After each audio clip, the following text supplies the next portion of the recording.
नमस्कार साथियों, आप सबका पुनः स्वागत है श्रद्धा एस्ट्रो ज्योतिष में। आज हम लोग कवर करने वाले हैं वृषभ लग्न की कुंडली में यदि केतु सप्तम भाव में बैठे हैं तो क्या फल है। हम ये भी कह सकते हैं वृषभ लग्न की कुंडली में वृश्चिक राशि के केतु किस प्रकार का फल देते हैं। इससे पहले हम लोग चैनल में सूर्य से लेकर राहु तक की कंप्लीट वीडियो रिकॉर्डिंग अपलोड कर चुके हैं। कोई भी व्यक्ति भृगु सरल पद्धति को आधार बनाकर ज्योतिष को सीखना चाहता है, हमारे चैनल को सब्सक्राइब कर सकता है। हम जल्दी ही सूर्य से लेकर केतु तक की अपलोडिंग कंप्लीट करने वाले हैं। तो आइए शुरुआत करते हैं आज की क्लास का। लग्न से अगर हम एंटी क्लॉकवाइज गिनते तो आता है सातवां भाव, सप्तम भाव। सप्तम भाव हमारे जीवन में बहुत महत्वपूर्ण भाग है, कहा जा सकता है हमारा कॉम्प्लीमेंट्री यानी हमारा पूरक या हमारा पार्टनर जिस भी रिसोर्सेज का वो उपभोग करना चाहता है वो कहीं ना कहीं उसके जीवन में इसके साथ मिलकर करना चाहता है। ठीक है, कई लोग आजीवन बिना विवाह करे भी रहते हैं, लेकिन इसका अर्थ खाली विवाह नहीं होता है। आपकी लैंगिक शुचिता, आपकी लैंगिक शुद्धता भी यहाँ से जांची जाती है 7 और 8 को मिलाकर। तो ध्यान रखिएगा, अगर किसी का सप्तम भाव निर्दोष है, अच्छे ग्रहों से इफेक्टेड है, इनके मालिक शुभ ग्रह हैं, या ओवरऑल मान लीजिए इसके घर का मालिक भी शुभ नहीं है, लेकिन आपकी कुंडली में ओवरऑल बृहस्पति बहुत बली है, तो ये यकीन कीजिए आपका सप्तम भाव का फल बहुत शुभ होगा। मैंने कई दफ़ा पहले भी बताया है कि राहु और केतु के प्रभाव सप्तम भाव में, स्पेशली राहु का प्रभाव अगर वो गलत राशि में पड़ जाता है, जैसे मेष राशि का राहु आ जाए या कोई ऐसी राशि जिसको राहु पसंद नहीं करता है, तो सप्तम भाव में यानी कहीं ना कहीं हमारी लैगिंग अंगों में परेशानी आ सकती है, हमारे पार्टनर का जीवन भी खतरे में पड़ सकता है।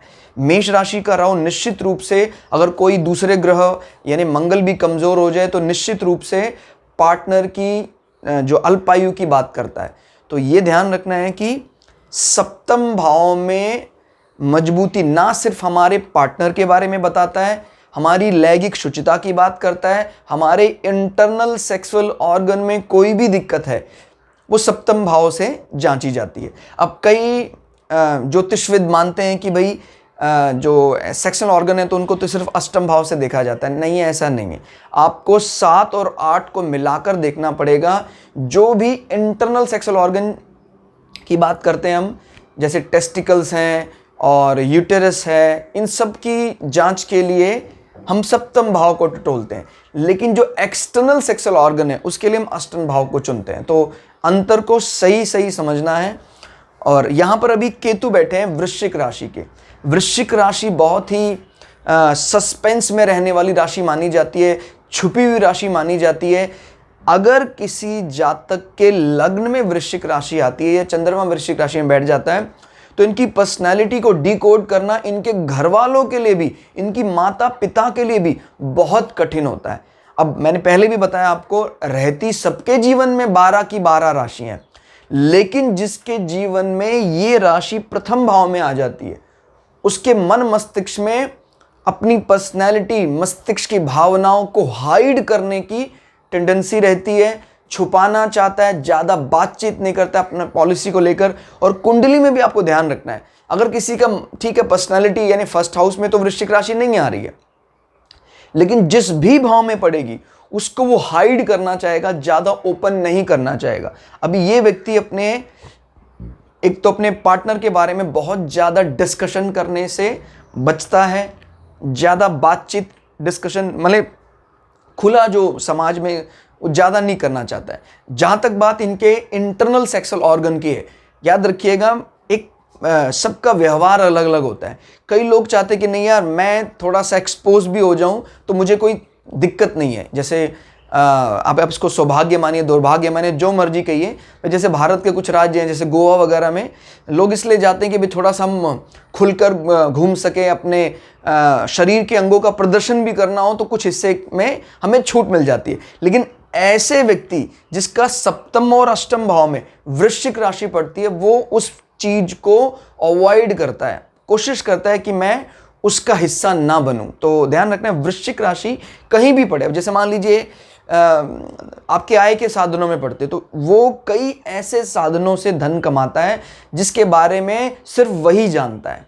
अगर मंगल खराब स्थिति में हो, मतलब हो तो एक्सेल्ड, लेकिन किसी बुरे प्लैनेट के साथ प्रभावित हो रहा हो, तो फिर वो पैसा तो कमाएगा लेकिन गलत सोर्सेज से कमाएगा, और वो जानकारी उसके अतिरिक्त किसी को नहीं होती है। तो ये वृश्चिक बड़ी कमाल की कह सकते हैं राशि है। इसको समझ पाना बड़ा, काल पुरुष की कुंडली में ये हमारे अष्टम भाव में पड़ती है। तो अष्टम भाव क्योंकि होता ही हमारे जीवन में गुप्त साधनाएं, गुप्त विद्याओं का है, तो कहीं ना कहीं वो प्री इमेज भी आपको अपने साथ में रखनी है। तो इनके जो पार्टनर होंगे, वृषभ लग्न कोई भी, उनके जो पार्टनर होते हैं वो मंगल की वृश्चिक से प्रभावित होने वाले व्यक्ति हैं, और निश्चित रूप से मंगल का प्रभाव उन पर दिखाई देता है। वृश्चिक रहता जल के नजदीक है लेकिन अपने अंदर रखता अग्नि है, तो बड़ा अजीब सा तत्व हो गया भाई। आप मंगल को मानते हैं क्षत्रिय, क्षत्रिय गुण प्रधान, यानी जंग करना, ये सब चीजें। अब इस राशि का लेकिन वर्ण क्या है? ब्राह्मण वर्ण, तो एकदम ही अलग प्रकार का। और यहाँ केतु बैठे हैं, केतु का यहाँ बैठना मतलब इस राशि में अच्छा फल देता है केतु। क्लियर हो गया? ध्यान रखिए, प्रायः राहु और केतु को हम सप्तम भाव में इसलिए अवॉइड करते हैं क्योंकि राहु तो उसके परम सुख पर पाना चाहता है, और जब परम सुख की बात करता है तो फिर वो क्या विचार, क्या व्याभिचार, वो ज़्यादा बॉदर नहीं करता है, वो ही गलत हो जाता है। राहु को लगता है इसमें मैंने किया क्या, मैंने तो इसके चरम सुख को पाने का एक दूसरा तरीका ही निकाला है ना। क्या मेरा पार्टनर, क्या दूसरा कोई व्यक्ति वो परम सुख को पाना चाहता है, उस मामले में सिर्फ हमारी बृहस्पति और शुक्र की सुचिता हमारी मदद कर सकती है। आइदर वो दृष्टि डालें या कहीं भी कुंडली में इन 4 ग्रहों में से कोई 2 ग्रह बलवान हो शुद्ध अवस्था में, इन पर पाप ग्रहों की दृष्टि ना हो। कौन कौन से? बृहस्पति, शुक्र, चंद्रमा और बुध। स्पेशली स्टार्टिंग वाले 2 बृहस्पति और शुक्र निर्दोष हैं, तो अगर यहाँ राहु भी बैठ जाता है तो आपको, जैसे राहु अगर बली होकर बैठता है तो फिर वो उसको पूरे एक्साइटेड मूड, जैसे वृषभ का राहु यहाँ बैठ जाए तो वो एक्सेल्ड कर जाता है, उच्च का राहु माना जाता है। इस कंडीशन में फिर वो इसका पूरा उपभोग करना चाहेगा, और वैसे भी 2 नंबर शुक्र का नंबर है, तो वो अपने आप सेक्सुअल प्लेजर को एक्सट्रीम तक लेकर जाना चाहता है फिर राहु। इसके कारण कई दफा वो व्याभिचार, अनैतिक संबंधों की तरफ जाता है। लेकिन कौन बचा लेता है? शुक्र अगर अच्छी स्थिति में हो, शुक्र एक्सेल्ड करके यहाँ बैठ जाए, माने मीन राशि में, या बृहस्पति निर्दोष हो, तो फिर वो इस बारे में कभी विचार मन में आया होगा लेकिन कभी भी बृहस्पति और शुक्र उसको वहां तक नहीं पहुंचने देते हैं। यानी बहुत बड़े अधर्म से बचाने की ताकत इन ग्रहों में है। सबसे ज्यादा शुभ माने जाते हैं, नैसर्गिक शुभता इनकी कभी भी नष्ट नहीं होती है।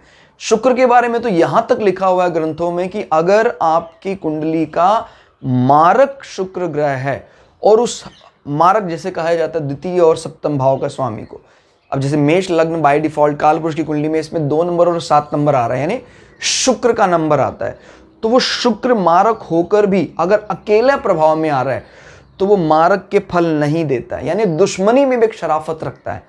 शुक्र इतना ज्यादा शुभ माना जाता है। सांसारिक विषयों में आज के समय पर सबसे ज्यादा शुक्र को महानता दी जा सकती है। जिसके जीवन में लग्जरी नहीं है, समझ लीजिएगा उसके जीवन में शुक्र जैसा प्लैनेट नाराज हो गया है। मैं राजाओं से कांटेक्ट की बात नहीं कर रहा, कई लोग ऐसे हैं उनके कॉन्टेक्ट्स बहुत अच्छे हैं, दिखावा, राजाओं के साथ उठना बैठना है, लेकिन कभी भी वो अपने जीवन में जिसको बोलते हैं ना ऐश्वर्य का सही टेस्ट कर ही नहीं पाता है। वो कौन करा सकता है? वो मात्र शुक्र ग्रह करा सकता है। चंद्रमा भी हंसी में टाल सकता है क्योंकि चंद्रमा मन का स्वामी है, चंद्रमा आपको मन से प्रसन्न रख सकता है, लेकिन जो मटेरियल गेन, संसार के जितने भी नए नए आविष्कार हो रहे हैं, इन आविष्कारों का रियल टेस्ट कराने की ताकत लक्ष्मी स्वरूप शुक्र के पास है। इनको लक्ष्मी का भी रूप माना जाता है, इनको एक प्रकार से इंद्राणी भी कहा जा सकता है। तो शुक्र हमारी कुंडली में आज के समय के हिसाब से देखा जाए तो एक कदम आगे निकल गए हैं बृहस्पति से। तो याद रखना है, बृहस्पति हमें आध्यात्मिक सुख दिला सकता है, बृहस्पति की दृष्टि हमारी नैतिक मूल्यों को बरकरार रखता है, लेकिन शुक्र की शुभता के बिना लग्जरी ऐश्वर्य का सही उपभोग करीब करीब आप असंभव मान के चलें। कई ज्योतिषविद कहते हैं कि नहीं, चंद्रमा अगर खाली अच्छा हो तो लग्जरी का उपभोग कर देखिए, चंद्रमा अगेन गलती हो रही है, चंद्रमा मन का स्वामी है। मन को आप कंगाल भी होंगे तभी भी आप प्रसन्न वदनम ध्यायेत सर्व विघ्नो वशांतये, इस प्रकार की भावना होगी। आपको कुछ भी नहीं होगा तभी भी प्रसन्न रहेंगे। इस प्रकार की एक्सट्रीम जो मन को प्रसन्न करने की ताकत वो चंद्रमा के पास है। लेकिन चंद्रमा कभी भी सिर्फ मटेरियल से जुड़ने की बात नहीं करता, तो ये भी एक कमी मानी जा सकती है। तो इन दो ग्रहों को टटोलना बेहद जरूरी है। अभी यहां पर हम केतु को बोलते हैं कुजवत, यानी मंगल के समान माना जाता है। लेकिन मंगल की कौन सी प्रवृत्ति मैच करती है? मंगल जो देश के लिए प्राण न्यौछावर करने वाला एक फौजी या सैनिक की जो ये विचारधारा है, केतु की वो विचारधारा मैच करती है। लेकिन ये कोई बहुत ज्यादा एनर्जेटिक प्लैनेट नहीं कहा जाता है एज कंपेयर टू मंगल कि भाई जंग में लड़ता ही रहेगा, वो तो कमांडर इन चीफ है। तो वो कुजवत में सिर्फ इतना ध्यान देना है भाई, कुछ कुछ जहां जहां मंगल स्वग्रही है, मंगल इंजॉय करते, वहां वहां केतु भी इंजॉय करते हैं। लेकिन अकेले अगर कहीं इसका लॉर्ड आ जाता है, भाई जैसे डार्क साइड का लॉर्ड कौन है? शनि, तो फिर शनि का जो एजेंडा है उसी को पूरा करने में केतु लग जाएंगे, फिर अपनी जो एजेंडा है, अपनी डेडिकेशन उसको छोड़ देंगे। तो ये जरूरी बातें हैं। इसलिए केतु का कोई फल सरल एक सीधी रेखा में ऐसा नहीं होगा, कई अलग अलग ढंग से केतु को डिकोड किया जाता है। अब यहां पर अगर अकेला केतु बैठा है तो अच्छा फल देगा। मंगल को भी टटोलें आप, कहता जी मंगल भी बहुत अच्छी स्थिति में। अगर मंगल अच्छी स्थिति में होगा तो जो इनका पार्टनर है वो, देखिए किसी भी भाव का स्वामी अपने फल देने में कामयाब हो जाता है अगर वो बली है। अगर वो कमजोर है तो फिर भी उसकी टेंडेंसी उसी तरफ रहती है, लेकिन वो एक वर्चुअल इमेज क्रिएट कर पाता है, रियल नहीं होती है। क्लियर हो गया? अब जैसे मंगल कमजोर हो जाएगा, तो अब जब मंगल कमजोर हो जाएगा और आपका पार्टनर थोड़ा सा डोमिनेटिंग एग्रेसिव होना चाहिए था, अब मंगल कमजोर हो गया तो उस एग्रेशन का सदुपयोग नहीं होगा, दुरुपयोग होगा, चिड़चिड़ापन, गुस्सैल प्रवृत्ति। तो ध्यान रखना, आपकी कुंडली से हम आपके पार्टनर की कुंडली का अंदाजा लगा सकते हैं। अब केतु का यहां बैठना क्या बात करता है? एक प्रकार से अंतर्मुखी होने की बात करता है, एक प्रकार से संसार से विरक्ति की बात करता है। क्लियर? अगर अकेला केतु बैठा है और मंगल कमजोर है तो पार्टनर के साथ ठीक है, उनका मंगल कमजोर होने के कारण उसकी गुस्सैल प्रवृत्ति होगी, चिड़चिड़ापन आ जाएगा, केतु उससे दूरी बनाने का काम करेगा। लेकिन केतु कभी भी झगड़े की या लड़ाई की बात नहीं करता है। जब मंगल कमजोर हो जाता है तो कुजवत, यानी केतु ही कुछ कुछ मंगल की तरह काम करने लग जाता है, कॉम्प्रोमाइज कर लेता है आदमी, समझ लेता है कि नहीं ये मेरा माने सेपरेशन की तरफ नहीं ले जाने वाला है कि भाई झगड़ा करके सेपरेशन की तरफ बात करेगा। लेकिन एक मन में भावना आती है त्याग प्रवृत्ति का कारण ये भाव बनने लग जाता है। कहीं ना कहीं वो जीवन में एग्री कर यानी अपने पार्टनर को एग्री कराकर पहले बता देता है कि भाई मैं एक रेस्पॉन्सिबिलिटी को पूरा करने के बाद मैं वानप्रस्थ की तरफ जाना चाहता हूं। वानप्रस्थ यानी मैं अकेला रहना चाहता हूं, लेकिन रेस्पॉन्सिबिलिटी पूरी करने के बाद, क्योंकि केतु को उस भाव में बलि माना जाता है। क्लियर हो गया? वैसे सांसारिक दृष्टि से देखा जाए तो ये एक अच्छा रूप नहीं है, क्योंकि हम संसार में अपनी रिस्पॉन्सिबिलिटी अंत तक निभाने। आज का जो फॉर्मेट है देखिए, पहले के हिसाब से तो एकदम सही फिट बैठ रहा है भाई, ब्रह्मचर्य, गृहस्थ, वानप्रस्थ, संन्यास। आप 50-55 के आसपास अपने पार्टनर के साथ भी रहेंगे तभी भी उससे कोई संबंध, शारीरिक संबंध नहीं रखेंगे। एक प्रकार से हम ऐसा मान लेते हैं कि भाई वो एक सामान्य महिला है जो मेरे साथ रह सकती है, लेकिन मेरा कोई संबंध उससे वैसा विशेष आग्रह है उसका, ऐसे सब मैं नहीं मानूंगा। तो ये ध्यान रखिएगा, वो केतु के यहाँ आने के कारण बनता। अब क्योंकि स्वभाव बदल गया है, समय बदल गया है, तो इसको हम कई लोग दोष भी मान देते हैं कि भाई आपका तो पार्टनर आपको इस प्रकार से त्याग देगा। लेकिन त्यागने वाली बात नहीं है यहाँ पर, पार्टनर आपको एग्री करके रखेगा, एग्री, आप भी एग्रीमेंट देंगे तभी वो कहेगा ठीक है, अपनी रिस्पॉन्सिबिलिटी से नहीं भागता है। दोनों में बड़ा फर्क है। राहु सेपरेशन कराता है जंग से, लड़ाई झगड़ा, व्याभिचार, अनैतिक संबंध, इन सब बातों का पता लग गया, पार्टनर बहुत दुखी हो गया। केतु प्रायः, अब इसमें अनैतिक संबंध कब आते हैं? केतु, क्योंकि बुद्धि तो है नहीं इसके पास, कोई प्लान ऑफ एक्शन ऐसा तो है नहीं। अगर कहीं केतु सप्तम भाव में बैठा हुआ है, बुध के साथ बैठा हुआ है, तो फिर ये समलैंगिकता की ओर लेकर जाता है। तो ध्यान रखना इसमें, बुध के साथ केतु का बैठना, क्योंकि बुध का कोई जेंडर नहीं है और केतु भी डिसाइड नहीं कर पाता, तो फिर वो इस प्रकार का जीवन दे सकता है। तो ध्यान रखिएगा, ऐसी स्थिति में जरूर टटोलें आप कि बृहस्पति कहाँ बैठे हुए हैं, शुक्र कहाँ बैठे हुए हैं, क्योंकि हमारे लैंगिक संबंधों की शुचिता को बनाए रख सकता है। मतलब इस पर क्या विचार करें, जैसे मान लीजिए बुध और केतु साथ बैठा है, तो वो व्यक्ति समान लिंग के प्रति आकर्षित हो सकता है, लेकिन ये आकर्षण व्याभिचार में ना बदले। ये किससे पता लगेगा? आप ढूंढिए बृहस्पति कहाँ बैठे हुए हैं। बृहस्पति मजबूत स्थिति में है, कर्क राशि में एक्सेल्ड कर गए, अपने घर में बैठे हुए हैं मीन राशि में, निश्चित तौर पर बृहस्पति इस बड़े दोष से आपको बचा लेंगे। शुक्र को देखिए आप, शुक्र निर्दोष बैठे हैं, आपको इस दोष से बचा लेंगे। क्लियर हो गया? याद रखिएगा, शुक्र का उच्च के राहु के साथ भी मटेरियल गेन के लिए तो अच्छा होता है, लेकिन जो हमारा पति पत्नी का संबंध है उसको नेगेटिवली इंपैक्ट कर देता है। वो शुचिता काफी हद तक कम हो जाती है। और अगर ऐसी स्थिति बनती है तो बच गए बृहस्पति, बुध और चंद्रमा। फिर उन ग्रहों को देखिए आप कि क्या वो उनकी शुद्धता बरकरार है या नहीं बरकरार है, क्योंकि डार्क साइड के जो प्लैनेट हैं ये मटेरियल गेन के लिए बहुत अच्छे हैं। आपको मटेरियल गेन चाहिए, आप मटेरियल गेन इनसे लें, लेकिन इनसे आप ज्यादा शुचिता की उम्मीद ना करें। इनसे ज्यादा संबंधों में शुचिता का माने कि ये व्यक्ति अपने संबंधों में एकदम शुद्ध होगा, ये उम्मीद डार्क साइड के जितने भी प्लैनेट हैं नहीं की जा सकती है। अब जैसे शनि है, शुक्र डार्क साइड में तो है, लेकिन बार बार बृहद पराशर होरा शास्त्र कई बार कहता है कि ये नैसर्गिक शुभता इनकी कभी कम नहीं हो सकती है। क्लियर हो गया? तो शुक्र को लेकिन बचे रहना चाहिए। अगर अकेला शुक्र बैठा है तो महान शुभ ग्रह माना जाएगा, लेकिन अगर शुक्र डार्क साइड के किसी भी प्लैनेट के साथ बैठ गया तो उसकी शुभता में भारी कमी देखी जाती है। लेकिन बृहस्पति ऐसा प्लैनेट है जो लाइट साइड का प्लैनेट है और डार्क साइड के प्लैनेट को भी अपने साथ बिठाकर काफी हद तक अंडर कंट्रोल रखते हैं और अपनी शुद्धता भी नष्ट नहीं होने देते हैं।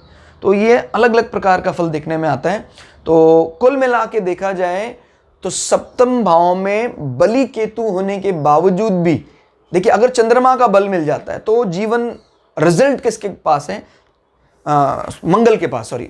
अगर इसका घर का जो मालिक है मंगल, अगर मंगल बली है तो घर का रिजल्ट, नेट रिजल्ट हमारे पास रहेगा बहुत अच्छा। इन बिटवीन फेज जो है वो केतु डिसाइड करेगा कि प्रेम बहुत मिल रहा है, पार्टनर भी आपके साथ है और आप चीजों में ज्यादा लिप्त नहीं होंगे। लेकिन ऐसे व्यक्ति के व्यापार दृष्टि के लिए केतु अच्छा नहीं माना जाता, क्योंकि ज्यादा कैलकुलेटिव नहीं होता केतु। क्लियर हो गया? यहां से दृष्टि की बात करते हैं। 1 2 3 4 5, एक जल तत्व राशि में बैठकर केतु दूसरी जल तत्व राशि को आय भाव में प्रभावित कर रहा है, इसको पॉजिटिव इंपैक्ट माना जाएगा। आपके कहीं ना कहीं आय के साधनों को बढ़ाने का काम करता है, लेकिन उनसे कभी भी लिप्त नहीं होगा। केतु से संबंधित जो भी आय होती हैं, एक प्रकार से कह सकते हैं बिना बहुत ज़्यादा कैलकुलेशन किए, बिना बहुत ज़्यादा कोई डिप्लोमेसी लगाए, कोई मैथमेटिकल फॉर्मूला लगाए, बहुत ज़्यादा ध्यान किए बने ही हमें आपको आय के साधन अतिरिक्त मिल जाते हैं।